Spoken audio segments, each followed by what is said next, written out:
Ok, vamos a empezar los ejercicios para el capítulo 29 de inducción electromagnética. Esos ejercicios son bastante interesantes, la verdad, pero ya los vamos a ir viendo. Empezamos con el ejercicio 29.25. Dice, la varilla conductora AD que se muestra en la figura 29.38 hace contacto con los rieles metálicos CA y DB. CA, DB, esos son los rieles metálicos. Y aquí tenemos nuestra varilla. Dice que el aparato está en un campo magnético uniforme de 0.8 Tesla. Esas son las X que tenemos aquí. Cuando hay X significa que es hacia adentro, por decirlo así, o sea, hacia el opuesto de donde estamos nosotros. Perpendicular al plano de la figura. Entonces nos hacen la primera pregunta. ¿Cuál es la magnitud de la FEM inducida en la varilla cuando ésta se mueve hacia la derecha con una rapidez de 7.50 metros entre segundo? Ok, para eso les puse esta ecuación de aquí, que es para calcular la FEM inducida en un conductor con longitud L. Entonces, vamos a hacer el cálculo. Vean que aquí nos dan la longitud del conductor, que en este caso es la varilla. Entonces vamos a poner que la FEM inducida es igual a, vamos a fijar, a la velocidad por el campo magnético por la longitud. Y nos habían dicho que la velocidad era 7.50 metros entre segundo. Entonces sería 7.50 metros entre segundo por el campo magnético que nos habían dicho que era 0.8 Tesla. 0.8 Tesla por la longitud, que es 50 centímetros, pero lo ponemos en metros. 0.5 metros.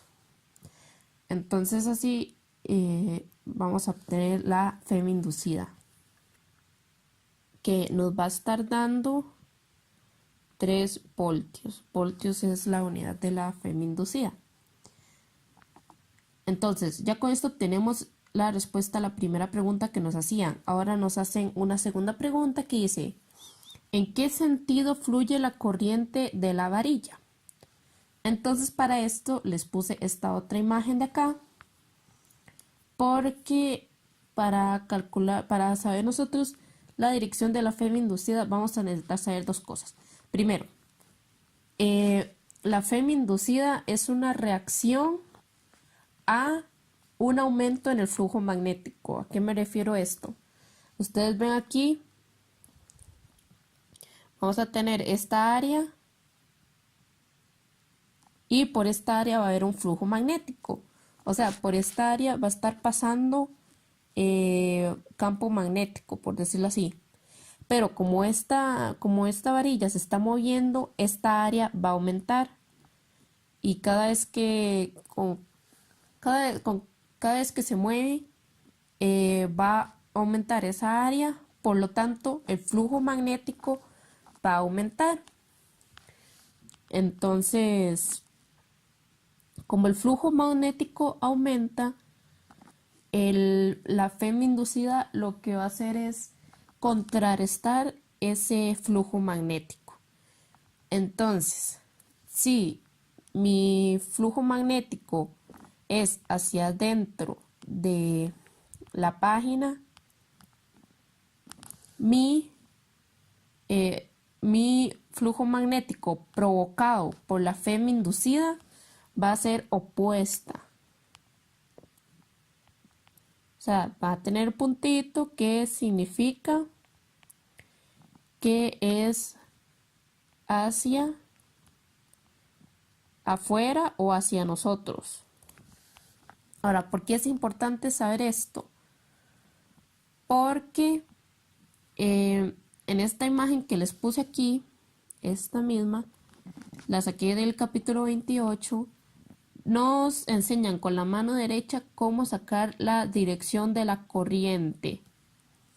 Este circuito que tenemos aquí va a actuar parecido a una bobina, porque es un circuito cerrado.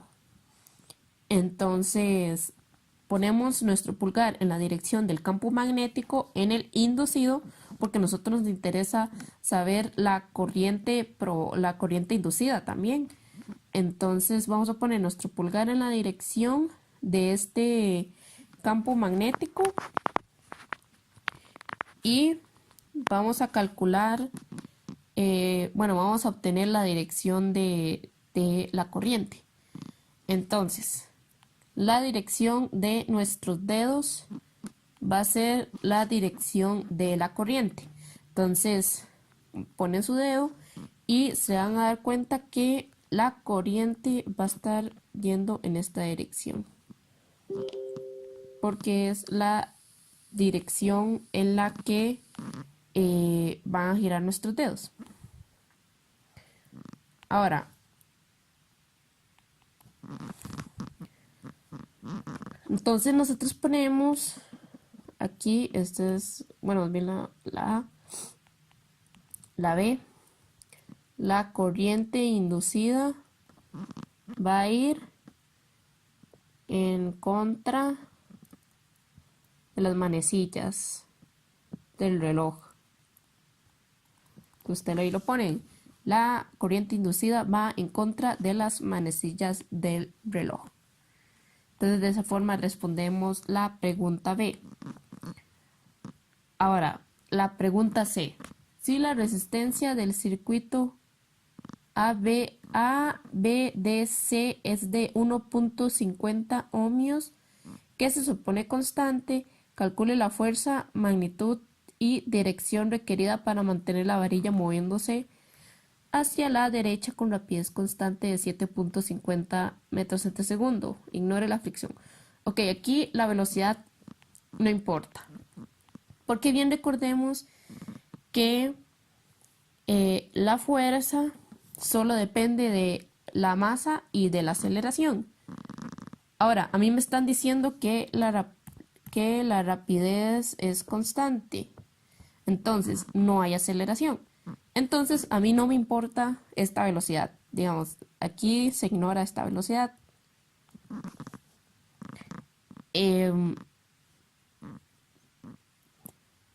Entonces, ¿cuál es la fuerza que yo voy a requerir para que la varilla se mueva en una rapidez constante?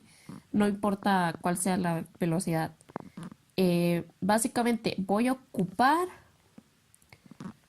la fuerza opuesta. Vamos a ponerla aquí. Voy a ocupar la fuerza opuesta en magnitud y dirección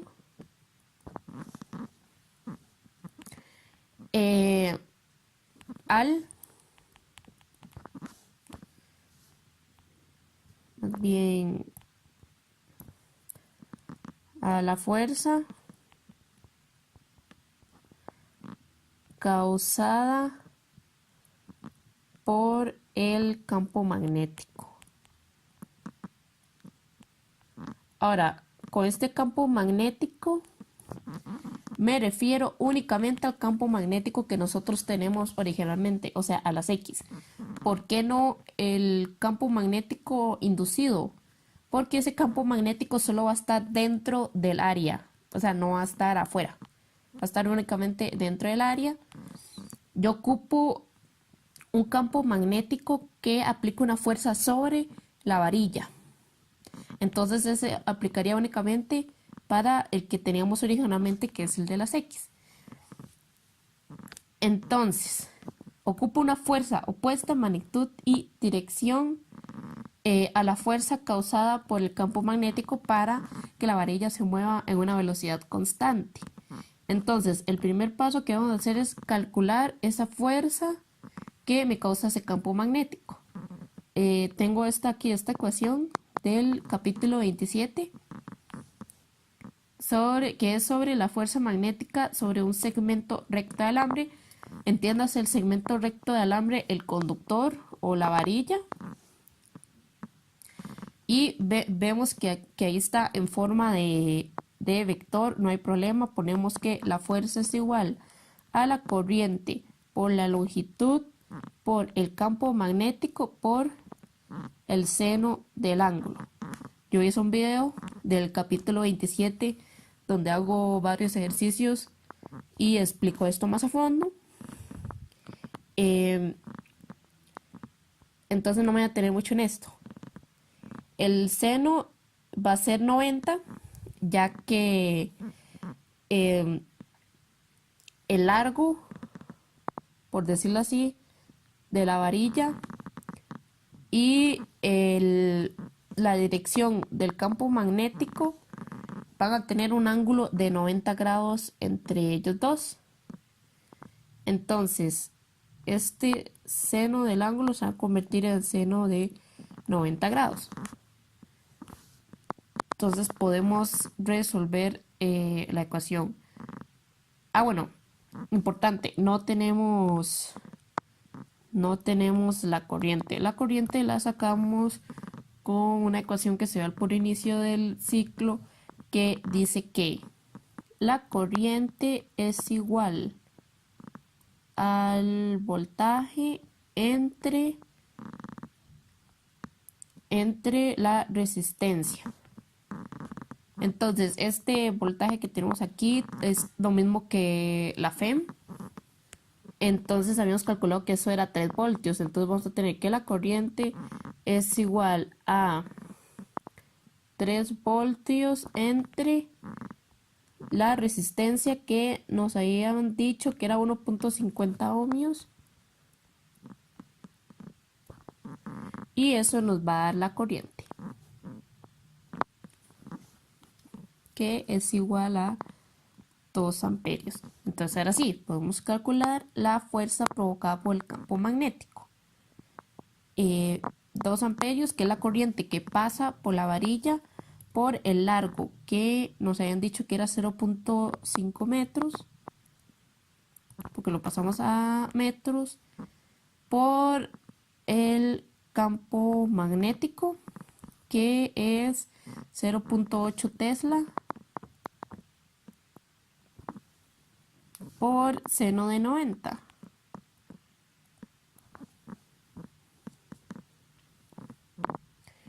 Y realizamos ese cálculo, lo cual nos va a dar que la fuerza es igual a 0.8 newtons. Ahora, ¿cómo sé yo la dirección de esta fuerza? Bueno, en el video del capítulo 27 yo también les explicaba cómo saber la dirección de una fuerza aplicada por un campo magnético. Básicamente poníamos nuestros dedos en la dirección de la corriente, que en este caso la corriente va en esa dirección. Ponemos nuestros dedos hacia arriba, sería en este caso, pero vamos a tener que doblarlos hacia la dirección del campo magnético que nos está aplicando. Entonces, ¿qué va a pasar? Vamos a tener que girar nuestra mano con la palma hacia el opuesto a nosotros. O sea, nosotros subimos el dorso de la mano y vamos a girar los dedos en esa dirección. Entonces, ven que nos va a quedar el pulgar mirando hacia la derecha, perdón, hacia la izquierda. eso significa que la fuerza aplicada por este campo magnético va a ser hacia la izquierda. Entonces va a ser hacia la izquierda.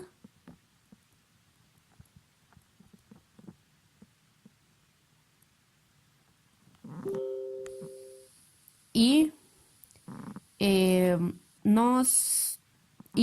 había dicho aquí una corrección. La fuerza debe ser opuesta básicamente solo en dirección. O sea, magnitud debe ser igual. Entonces, ¿qué nos va a dar esto?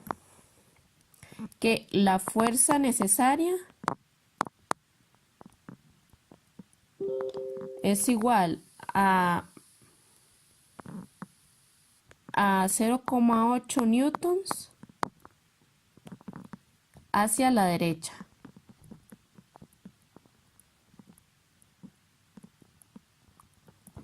Entonces, esta va a ser la fuerza que vamos a ocupar para hacer que la varilla se mueva en una velocidad constante hacia la derecha. Entonces, así responderíamos la pregunta C. Ahora, nos queda otra pregunta que es la pregunta D, que dice: compare la tasa con la que la fuerza Fv efectúa trabajo mecánico con la tasa en la que se desarrolla la energía térmica del circuito. Bueno, básicamente aquí me están dando dos tasas. Fv, que es la tasa con que se efectúa trabajo mecánico. Tasa con la que se efectúa trabajo mecánico. Y nos va a dar, sabemos que la fuerza era 0,8 newtons y esta V es de velocidad, que también nos la da el ejercicio, que es 7,50 metros entre segundo. Y esto nos va a estar dando 6 watts, que es la unidad de esta tasa de generación y también de la otra. La otra que es la tasa con la que se desarrolla energía térmica. Entonces esa tasa con la que se desarrolla energía térmica dicen que es I a la 2, sí, I a la 2 por R, que es tasa de generación de energía térmica. Y eso nos va a estar dando, sabemos que la corriente es 2 amperios, 2 a la 2 por la resistencia que nos habían dicho que era 1,50. La tasa de generación nos estaría dando 6 watts, igualmente tiene las mismas unidades. Ahora, ¿qué notamos aquí? Que estas dos tenemos exactamente la misma tasa. Entonces, la tasa con la que se hace el trabajo mecánico va a ser la misma tasa con la que se hace energía térmica. ¿Qué significa esto?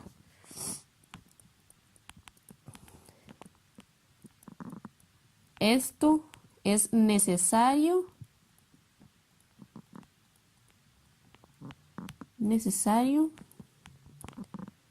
para la conservación de energía. Entonces, ¿qué nos está diciendo esto? Que en este sistema se está conservando la energía. Entonces, este sería el ejercicio 29.25.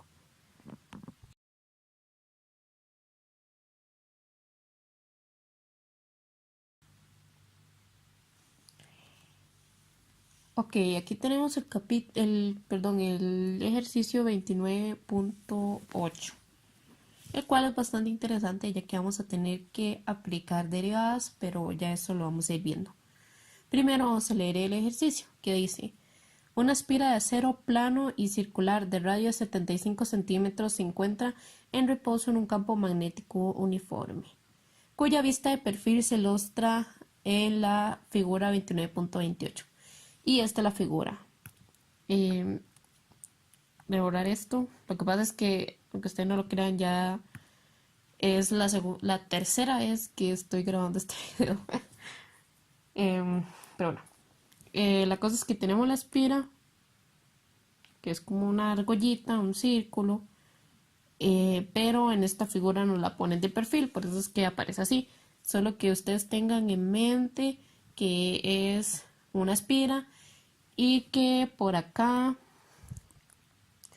va a estar pasando el campo magnético, que lo pongo como puntos porque digamos que va hacia nosotros, o por decirlo así, en realidad va inclinado, pero bueno, la cosa es que tengan en mente que es una espira y dice que el campo cambia con el tiempo de acuerdo con la expresión B de T, y es igual a 1.4 Tesla por E elevado a la menos 0.057 es la menos 1 por T. Entonces aquí lo que nos están diciendo básicamente es que nuestro campo magnético va a cambiar. Ahora dice, calcula la FEM inducida en la espira como función del tiempo. Entonces, digamos, el ejercicio que hicimos anteriormente vimos un ejemplo de una FEM inducida que era producida por un cambio en el área, pero en este caso vamos a tener un cambio en el campo magnético. Entonces vamos a utilizar esta fórmula de aquí, que es la ley de Faraday de la inducción, que dice que el campo magnético es igual a el negativo del cambio del flujo magnético en el tiempo. Pero como nosotros lo que nos interesa simplemente es por decirlo así, el número o la magnitud, entonces vamos a ponerla en valor absoluto y obviamente nos va a quedar positivo por haber puesto el valor absoluto. 3dt. Entonces nos va a quedar así. Ahora recordemos que la FEM inducida, bueno, más bien el flujo de campo magnético se calculaba, y eso lo expliqué en el video del capítulo 27, se calculaba como A por B seno del ángulo, que este ángulo era el ángulo que había entre el vector de área y el campo magnético. Entonces, ahora que ya estamos aquí, vamos a tener que esta es una constante, ya que nosotros en ningún momento nos dice que se aumente el área o se disminuya o nada. O sea, el área es constante, pero el campo magnético sí va a cambiar con el tiempo, y es la ecuación que nos dan aquí. Entonces podemos ir poniéndolo. Ponemos que la FEM inducida es igual a... bueno, como es una constante, entonces lo podemos sacar de la derivada. Esas son reglas de la derivada, pero esto solo se puede hacer si se están multiplicando los valores. Si hubiera una suma entre ellos, no se puede hacer. Entonces podemos sacar el A, el área, y obviamente... bueno, y aquí se me fue. Es que en el libro lo ponen como seno del ángulo, pero esto también puede ser coseno. Eso ya lo voy a explicar ahorita, más adelante. Entonces aquí de momento voy a poner seno porque así lo pone en el libro. Ahora sí, B, la derivada, eso sí no lo podemos sacar de la derivada porque esta sí me va a cambiar con respecto al tiempo. Y la ecuación es 1,4 Tesla por E a la menos 0.057 S a la menos 1 por T. Entonces así nos va a quedar.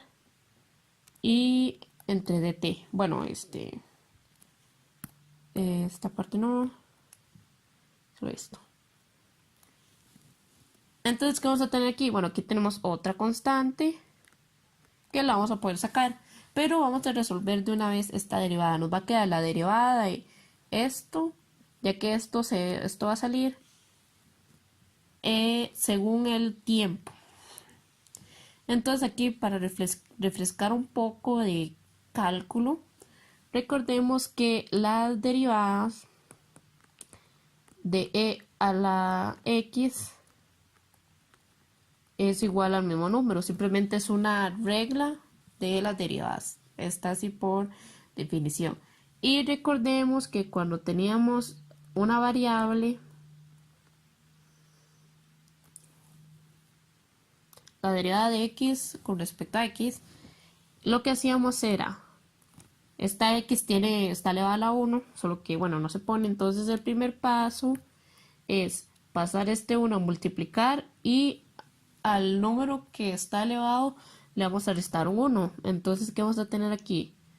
Vamos a tener 1 que lo bajamos, x y 0. 1 menos 1, 0. Entonces, esto nos va a quedar 1. Entonces, ya que nos queda así, también podríamos tener 2x, por ejemplo, de la derivada de 2x entre según x, y sería lo mismo, sería 2 por 1, porque bajamos el 1, por x, y como le restamos 1 aquí, a la 0, y esto nos va a dar 2. Entonces, ¿qué significa esto? Si tenemos la derivada de un número por x, nos va a dar el número. Ahora, eso podría cambiar si es x a la 2, a la 3, a la 4, etcétera, etcétera. Pero eso ahorita no nos importa. Ahorita solo nos importa estas dos pequeñas reglas, esta y esta, que la vamos a aplicar acá. Entonces, vamos a tener valor absoluto de a por el 0 por 1,4 Tesla. Eso lo podemos sacar porque era una constante. Y ahora aplicamos la derivada. Ahora, aquí vamos a aplicar algo que se llamaba derivar por cadena. Entonces, bueno, ya vamos a refrescar un poco de qué se trataba. Entonces, bueno, ¿qué tenemos aquí? Tenemos un e elevado a una incógnita, elevado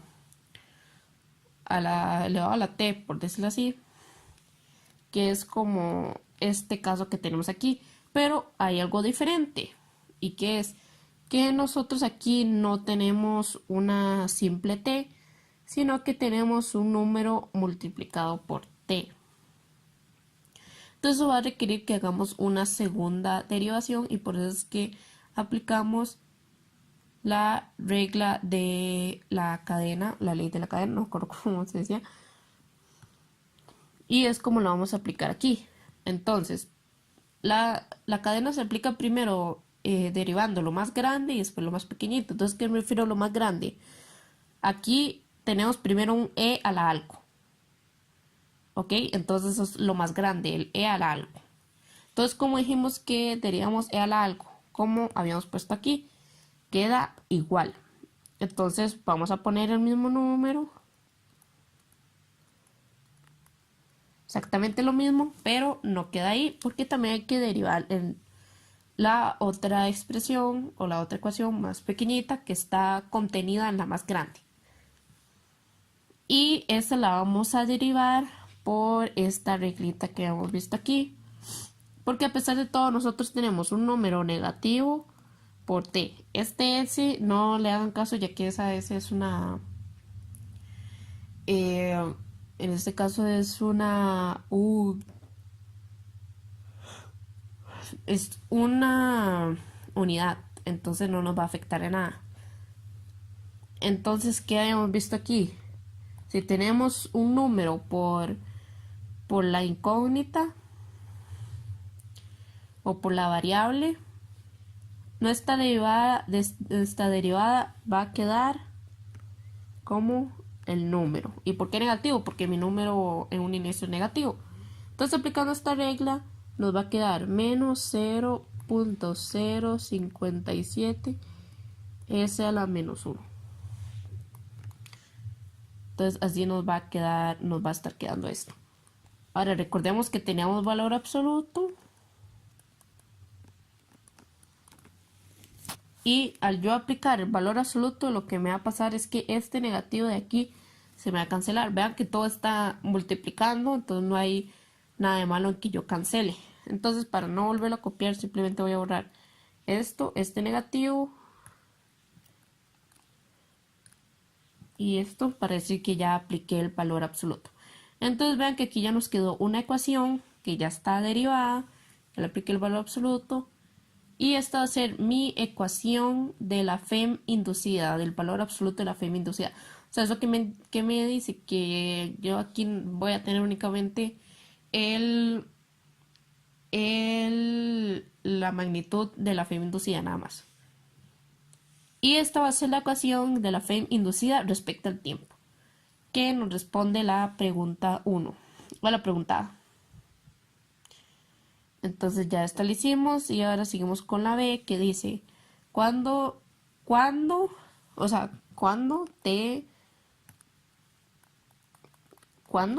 en qué tiempo es la FEM inducida igual a 1/10 de su valor inicial? ¿Qué significa esto? Entonces en la B me están preguntando el tiempo. ¿El tiempo cuándo? Entonces, cuando la FEM inducida es igual a, vamos a ver cómo me lo dicen exactamente, a 1/10 de su valor inicial. 1/10 de su valor inicial. Entonces, de E inicial o E sub 0. Entonces, esto es lo que nos están preguntando. Ahora, ¿qué debo yo saber primero? Bueno, ¿cuál es la FEM inicial? No la sabemos, hay que calcularla, pero ya nosotros para eso tenemos esta ecuación que acabamos de poner. Entonces, E inicial va a ser igual al área. El área es un cilindro, es un círculo, perdón, y sabemos que el área de un círculo es pi r a la 2, un círculo porque estamos hablando de una espira.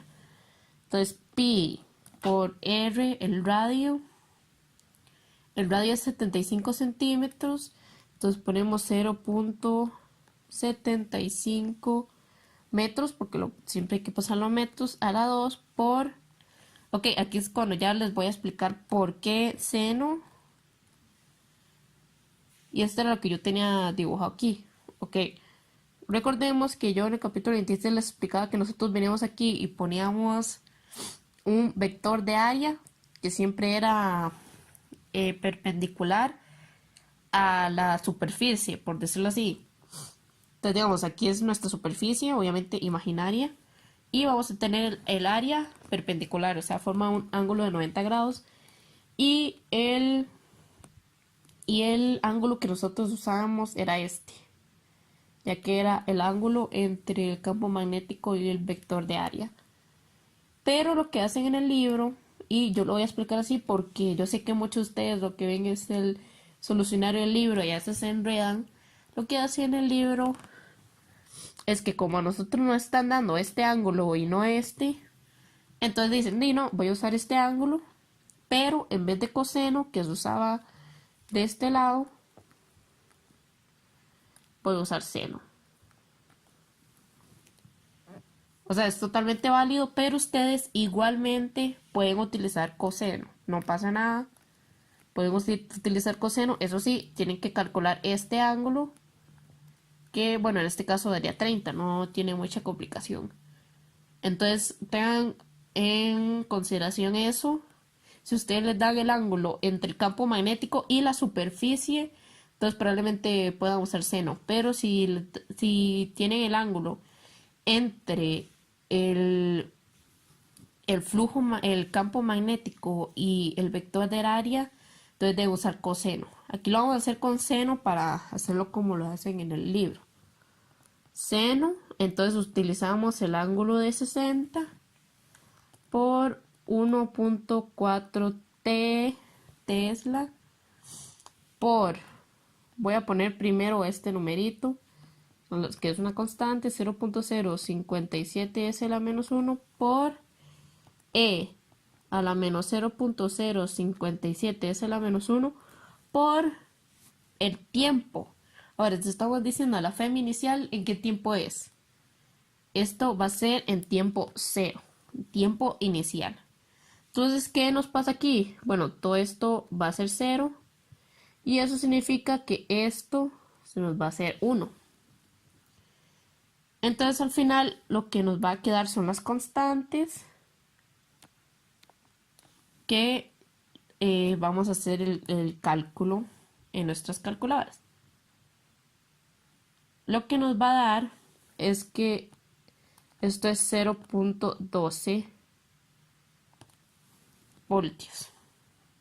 Ahora, como esto es 0.12 y esto es 1, entonces me va a dar que la FEM inicial es igual a 0.12 voltios. ¿Por qué? Porque esto no me afecta nada, porque se me hace 1. Y esto calculamos que es 0.12 voltios. Entonces, para responder la pregunta B, yo tengo que venir y agarrar. Ok, ocupo saber en qué tiempo yo obtengo un décimo de la FEM inicial, que es 0.12. Y ponemos nuestros valores de la ecuación, 0.75 metros. Bueno, yo aquí como ya sé que todo esto es 0.12 voltios, lo puedo poner aquí. ¿Por qué? Porque eso no va a variar, eso no depende del tiempo. Como ustedes ven, aquí en ningún lado hay tiempo y ya vemos que eso da 0.12. Esto sí varía con el tiempo, pero ya lo vamos a calcular. Por E a la menos 0.057 S a la menos 1 por el tiempo. Y el tiempo va a ser nuestra incógnita o lo que vamos a calcular en nuestras calculadoras. Entonces vean que aquí de hecho el tiempo está en segundos y estos segundos se cancelan con estos segundos. Entonces al final nos va a dar igualmente voltios al final. Y esto ustedes lo pueden meter en su calculadora con dos formas. Usando el solver o el solve o un despeje que ustedes hacen a mano. Yo les recomendaría el solve, donde ustedes van a escribir la ecuación en sus calculadoras. Entonces, bueno, por aquellos si no saben cómo se pone las variables, por ejemplo, el X se pone poniendo el alfa y ponen la tecla que tiene un X arriba. Yo tengo una calculadora de esas Casio que todo el mundo tiene, entonces por aquello. Y el igual se pone con el alfa y la tecla que tiene un igual arriba. Entonces de esta forma ustedes pueden escribir exactamente esto que tenemos aquí. Solo que en vez de T ustedes ponen X, porque no importa la letra que le ponga a la variable. La cosa es que pongan la variable. Entonces cuando ya tienen esto, ustedes ponen Shift y ponen la tecla 3 con igual y les va a poner X. Y bueno, yo como les dije también en el video del capítulo 27, yo generalmente pongo 1000. Hay algunas, y generalmente a mí siempre me ha servido solo en unas ocasiones contadas que me han dado cosas rarísimas, pero si a ustedes eso le pasa, entonces pueden poner otro valor como 1 o no sé, lo que sea. Obviamente si ustedes les dan algo raro, ustedes se van a dar cuenta porque a veces son como números enormes o cosas que no tienen sentido. Entonces en caso de que eso les pase, ustedes solo cambian de número y le dan igual y listo. Y la calculadora se va a quedar pensando ahí un rato. Ustedes no se esperan hasta que les dé el resultado. Y el despeje se hace de la siguiente forma. Vamos a ver que estos dos se cancelan, entonces nos va a quedar un décimo es igual a e a la menos 0.057 es a la menos 1t. Y esto para despejarlo vamos a tener que aplicar la inversa, que ustedes se acuerdan, la inversa de estos casos son logaritmos, las inversas de ay, se me olvidó cómo se decía, de cuando tenemos números elevados, son los logaritmos. Ahora, como nosotros tenemos un e, es un logaritmo natural. Entonces, ¿qué es lo que vamos a tener? Básicamente vamos a tener como un cambio de lugar entre estos dos números. ¿Y cómo sería? Básicamente ponemos logaritmo natural porque tenemos e. Entonces ponemos el número que tenemos aquí. Lo ponemos. Y ahora sí, ven que yo digo que hay un cambio de lugar. ¿A qué me refiero? Que el número que está en el paréntesis, después del igual, va a ir con el e. ¿A qué me refiero con eso? Que lo vamos a poner acá. Con el e en el logaritmo natural. Y el número al que estaba elevado a la e o que estaba con la e va a pasar a después del igual. Y nos va a quedar menos 0.057 es la menos 1 por t. Entonces de esta forma ustedes pueden despejar, pasan esto a dividir y pueden ponerlo directo en sus calculadoras. De cualquier forma les va a dar, pero como ven, esta forma requiere un poco más de pensamiento. Yo la verdad toda la vida he trabajado de esta forma. Y la verdad, como digo, nunca me ha dado problemas. Tal vez alguna vez me da un número raro, pero es como muy poco, muy raro. Entonces, bueno, una vez explicado esto, podemos hacer el cálculo de la FEM, de el tiempo que nos va a dar 40.4 segundos. Entonces, ¿qué significa eso? Que en 40.4 segundos mi FEM inducida va a ser un décimo de la FEM inicial. Entonces nos regresamos a leer porque nos queda una pregunta y dice, determina el sentido de la corriente inducida en la espira viendo esta última desde arriba. Entonces por eso yo les puse aquí esta imagen para analizarlo. Vamos a borrar esto para que no nos estorbe.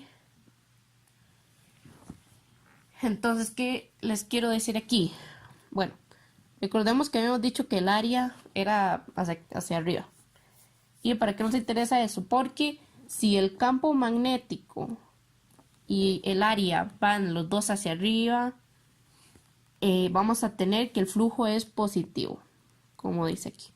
Ven, el campo magnético va para arriba, el área también. En este caso también va para arriba. Si fuera para abajo y el área para arriba, entonces tendríamos que es negativo. Pero en este caso es positivo. Entonces tenemos esta opción o esta opción. Y a nosotros nosotros calculamos, bueno, voy a explicar lo que haría. Nosotros calculamos que en E a la 0 teníamos 12 voltios, pero en E a los 40 segundos vamos a tener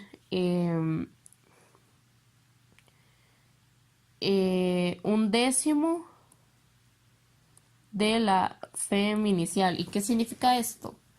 Bueno, que en este caso la FEM está disminuyendo. ¿Por qué? Porque en un inicial teníamos 12 y después de 40 segundos tenemos un décimo del inicial, entonces va disminuyendo. Entonces aquí nosotros decimos, ¿se hace más positivo o menos positivo? Bueno, se va a hacer menos positivo ya que va a estar disminuyendo. Eso significa que va a estar disminuyendo. Entonces este es el caso que nos va a servir. ¿Y para qué yo quiero entender esto? Porque aquí nos dice que la FEM es positiva. Entonces, si la F es positiva por regla, me dice que la corriente va en sentido contrarreloj. Entonces, como la F es positiva, la corriente va en sentido contrarreloj. Entonces, de esa forma estaríamos respondiendo la última pregunta, que nos pedía que termináramos el sentido de la corriente.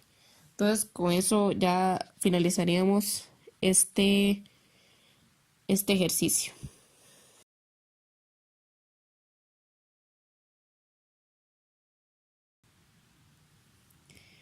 Bueno, finalmente el último ejercicio que vamos a hacer de este capítulo es el ejercicio 29.24. Pensaba hacer otro, pero está como muy volado, como que se lleva a otras cosas, como que nada que ver. Y la idea aquí es como también que queden claras como las bases, ¿verdad? Porque ya después de ahí pueden hacer como otros ejercicios. Entonces, bueno, este ejercicio me pareció interesante porque es un poco parecido al ejercicio que hicimos anteriormente, en el sentido que vamos a aplicar una derivada, pero no es igual. Ya vamos a verlo. Entonces el ejercicio dice, un rectángulo que mide 30 por 40 centímetros está localizado en el interior de una región de campo magnético espacialmente uniforme de 1.25 Tesla. Entonces aquí de una vez ya me están diciendo que el campo magnético es uniforme. Campo magnético es uniforme. Entonces ya nosotros lo sabemos, ¿verdad? Que eso no va a variar. De 1.25 Tesla con el campo perpendicular al plano de la bobina. Esto básicamente significa que entre, por así decirlo, que la superficie de la bobina y el campo va a haber un ángulo de 90 grados. Y si se tira de la bobina hacia afuera con una rapidez constante de 2 centímetros entre segundo en una trayectoria perpendicular a las líneas de campo, la región del campo termina en forma abrupta, como se indica. O sea, que a partir de esta línea punteada de aquí, el campo termina ya de forma abrupta. Y también nos dice, bueno, me pregunta, obtenga la FEM inducida en esta bobina cuando está A, completamente adentro del campo, B, parcialmente dentro del campo, C, totalmente fuera del campo. Entonces en sí el ejercicio no es complicado, pero tiene algo distinto, y es que vamos a tener que hacer como un tipo de razonamiento. Ya lo vamos a ver. Entonces, pregunta A, me dice, ¿cuál es la FEM inducida cuando está totalmente dentro del campo? O sea, como en la imagen de aquí, como vemos, está el rectángulo y está totalmente dentro del campo. Ahora, ¿qué va a pasar? Nos acordamos que la FEM inducida, como lo calculamos anteriormente, con valor absoluto y de todo, es igual al valor absoluto del cambio de el flujo magnético en el tiempo. Y que esto era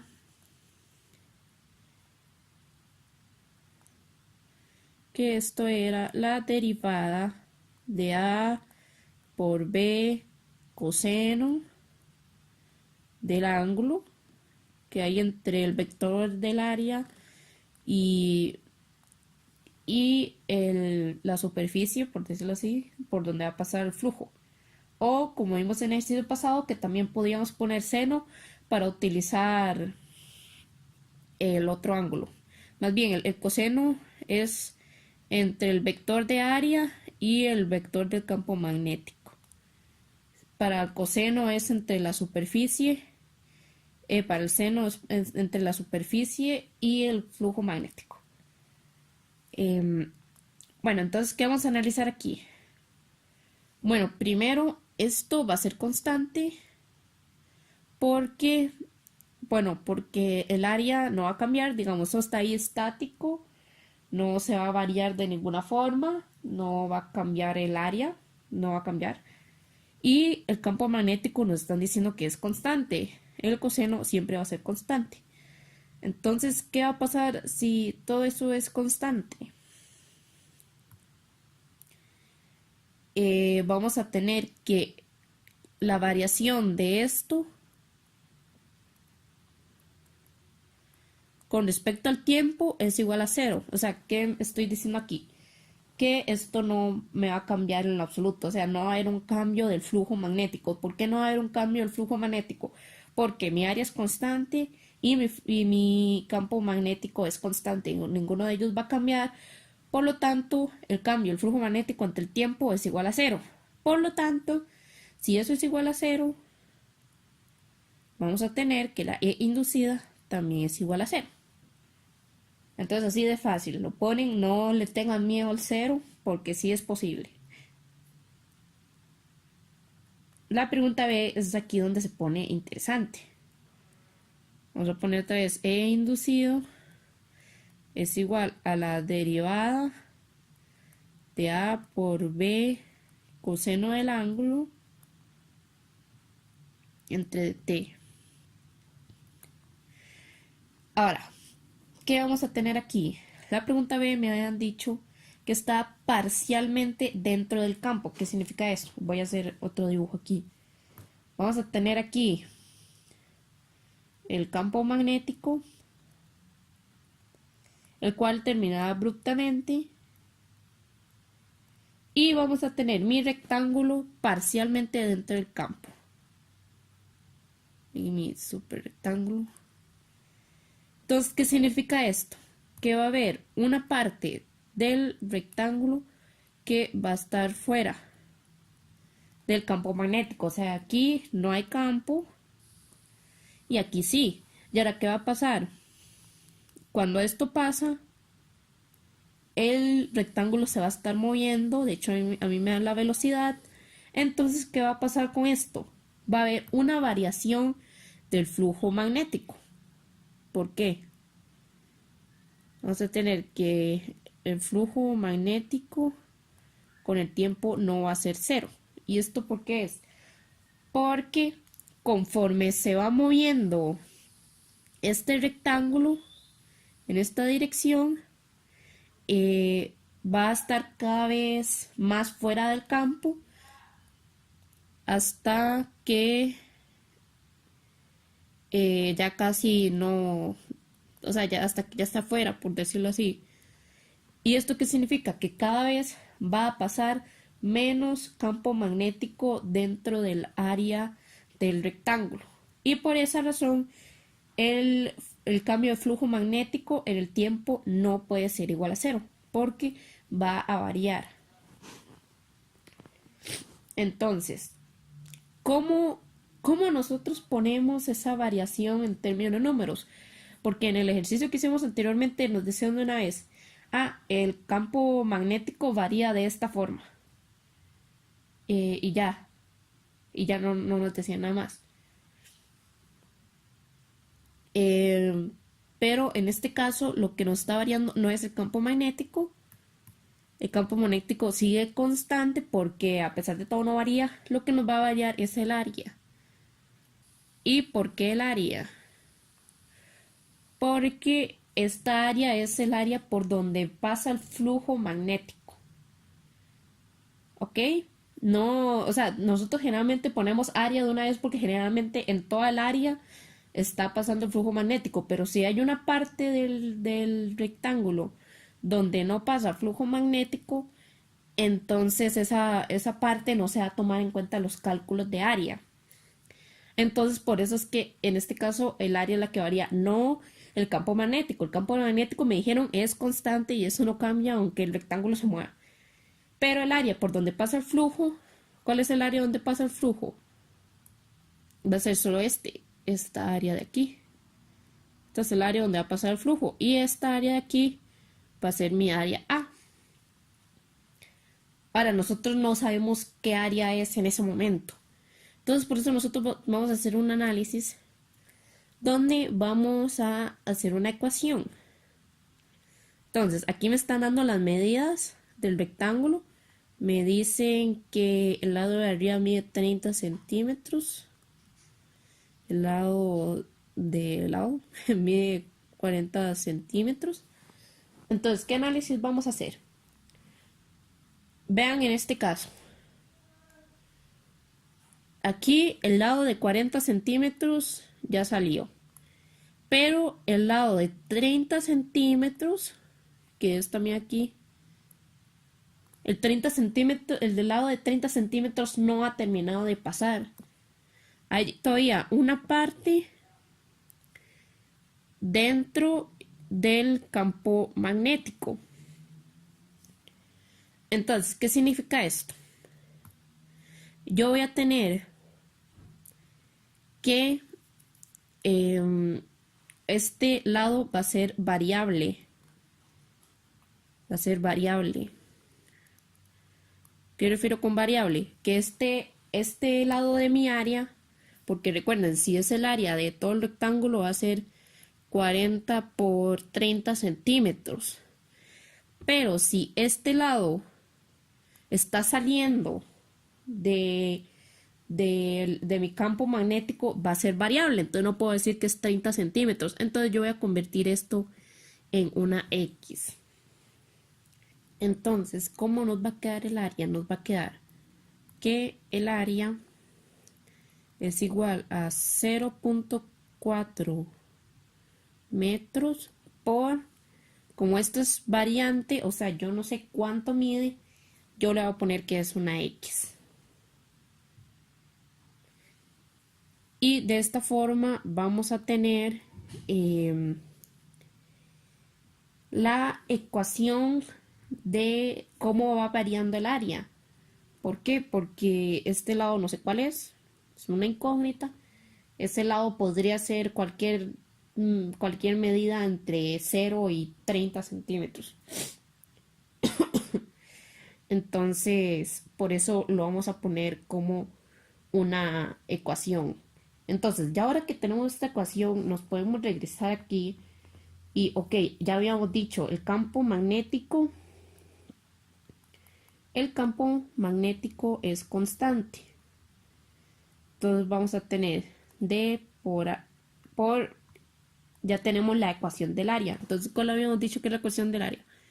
Era 0.4 metros por X.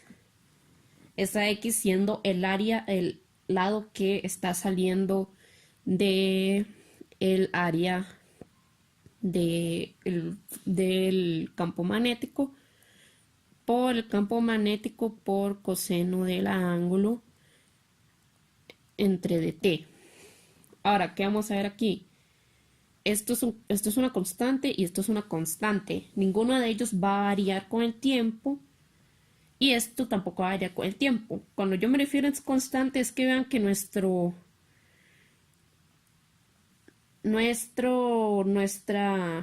derivada respecto al tiempo. Entonces usted se pregunta, bueno, ¿este lado va a cambiar con el tiempo? No, no va a cambiar. ¿El campo magnético cambia con el tiempo? No, no va a cambiar. ¿El coseno va a cambiar con el tiempo? No va a cambiar. Entonces eso nos permite hacer lo siguiente. E inducido es igual a 0.4 metros por el campo magnético por coseno de ángulo, pero aún tengo que calcular la derivada de X con respecto al T. ¿Y por qué ese no es una constante? Porque X, esto va a ser X va a variar con el tiempo. Pues sí, sí me va a variar con el tiempo, porque el rectángulo está saliendo del campo magnético a cierta velocidad. Significa que conforme pasa el tiempo va a ir disminuyendo la X. Entonces sí me va a disminuir. Pero ¿qué pasa aquí? Nosotros tenemos aquí tiempo y para yo derivar esto ocupo una X. Pero no tengo una X, tengo T. Entonces, ¿qué hago? ¿Entro en pánico? No. Solo es de analizarlo un poco. Dx de t, ¿a qué le suena? El cambio de distancia entre el tiempo. El cambio de distancia entre en el tiempo va a ser igual a mi velocidad. Piénselo así. El cambio de la distancia con respecto al tiempo. Esa va a ser mi velocidad, que de hecho las unidades de la velocidad saben que son metros entre segundo. Entonces es la variación de la distancia entre el tiempo. Ese es el análisis que ustedes utilizan. Yo sé que a uno no se le ocurre así de primero, pero bueno, por eso hacemos este ejercicio, ¿verdad? Para que usted lo sepa. Cuando ustedes les ponen dx entre dt, entonces nosotros hacemos el análisis y decimos dx entre dt es igual a la velocidad. Entonces, finalmente vamos a tener, lo vamos a sacar de las barras de valor absoluto, no tenemos ningún negativo, entonces lo sacamos por la velocidad. Entonces ahora sí puedo poner mis datos. 0.4 metros. ¿Cuánto nos habían dicho que era el campo magnético? 1.25 Tesla. Por coseno. Ahora, para esto vean que tenemos este rectángulo. Si lo vemos de perfil, vamos a tener, este es el rectángulo visto de perfil. Y vamos a tener un campo magnético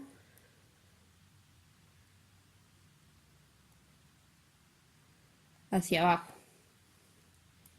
Y yo puedo poner mi área hacia arriba. Ese es mi vector área. Y mi ángulo entre el vector de área y el campo magnético es 180. Entonces, bueno, a mí esto lo olvidé mencionar porque cuando yo lo saqué del valor absoluto, coseno de 180 les va a dar menos 1. Pero yo al sacarlo del valor absoluto, me va a quedar como 1. Entonces, digamos que vamos a poner coseno de 180, que ya sabemos que da menos 1, pero por el valor absoluto nos va a quedar positivo por la velocidad. Entonces, una forma de poner esto en la calculadora es poner un menos y poner esto en paréntesis. Si sabemos que nos da positivo. Si ustedes llegan y meten esto en la calculadora y les da negativo, ustedes ya saben que hay algo mal porque nosotros estamos trabajando con valor absoluto. Entonces, lo más probable es que sea por el coseno, así que tengan cuidado con eso. Bueno, y la velocidad, digamos, aquí nos dan la velocidad, que, bueno, está en centímetros. Entonces no era necesario que cambiáramos a metros, pero bueno, cambiemos esto a metros. Vamos a tener que 0.02 metros entre segundo, lo mismo que 2 centímetros entre segundo. Y ahora sí, esto lo podemos meter directamente en mi calculadora, lo cual nos va a dar 0.01 voltios, que son las unidades de la femininducida. Entonces sí, nos está dando un número fijo. Eso significa que en todo el trayecto que va a estar saliendo este rectángulo va a tener la misma femininducida en todo el trayecto, ya que nosotros no especificamos ningún momento, simplemente cuando esté parcialmente fuera. Entonces ya con eso respondemos la pregunta A. La pregunta C dice totalmente fuera del campo. Pasa similar a la pregunta A. Entonces, si tengo mi campo, aquí está el límite, y tengo mi rectángulo afuera, y yo sé que la E inducida es igual a la derivada de A por B por coseno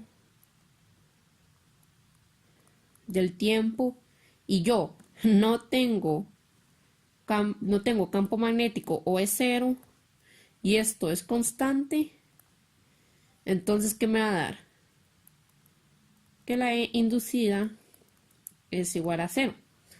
Entonces, así sería como resolvemos este ejercicio. Como ven, en realidad era bastante fácil después de hacer este análisis, que era principalmente por lo que quería hacer este ejercicio, por el análisis y cómo se hace una fórmula cómo se hace una fórmula de área